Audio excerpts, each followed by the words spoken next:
Assalamu alaikum students. We discussed about the kidney disorders and that was kidney stone and kidney failure. Now we discussed kidney stones in detail and we also discussed the causes of kidney failure. Now what are the treatments of kidney failure? These are the dialysis. Two types of dialysis are if a kidney failed to perform its function. What is dialysis? Dialysis is actually the cleaning of blood by artificial ways. Mean if kidney do not perform its function for the cleaning of blood, then the cleaning of blood will be performed by artificial ways, and that is called dialysis. Two types of dialysis are there. One is peritoneal dialysis. What is peritoneal dialysis? In this type of dialysis, the dialysis fluid is pumped in the body cavity or in the peritoneal cavity. This is peritoneal cavity, or it is also called the space around the gut. This cavity, peritoneal cavity, is lined by blood vessels.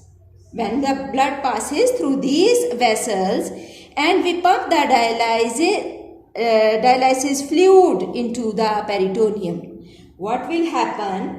The exchange of material takes place. The waste material will diffuse from the blood vessel into the dialysis fluid, and that is in another diagram, the waste material from the blood vessel are diffused into these are the waste material in the blood vessel, and they diffuse into the dialysis fluid, and that dialysis fluid will be pumped out of the body. So this type of dialysis can be performed at home, and it should be performed daily. The other type is hemodialysis. How it will happen? Hemodialysis will take place by a machine that is called dialyzer. What happens in this process?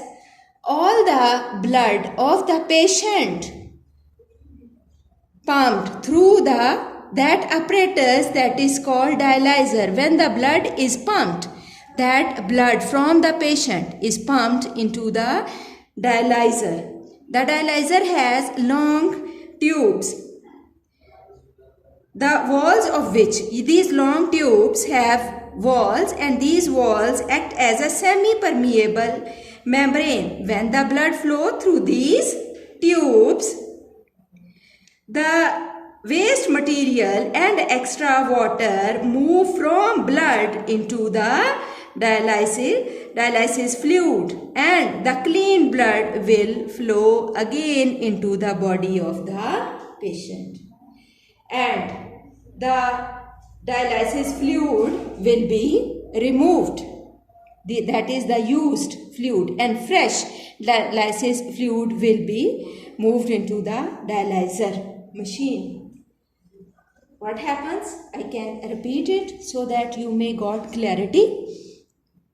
The blood of the patient is pumped into the apparatus, and that apparatus is called dialyzer, and it contains tubes. The walls of the tubes, these are the long tubes which are present in the dialyzer.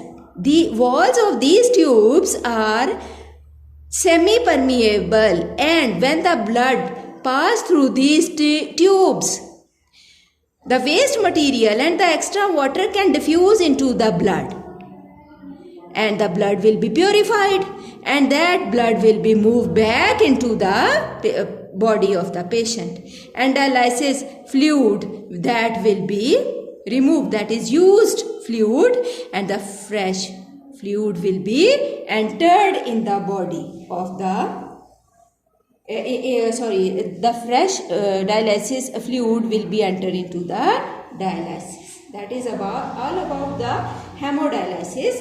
and it can that process can be repeated 3 times per week, and it can only takes place in the dialysis center. It cannot be done in the home. Now, what is kidney transplant? Kidney transplant means the replacement of patient's damaged kidney with a donor healthy kidney. And that donor may be a deceased or a living donor.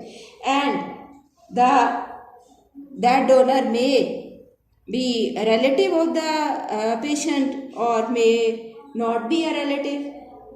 Before transplant, the tissue of both patient and the donor should be matched. Donor's kidney.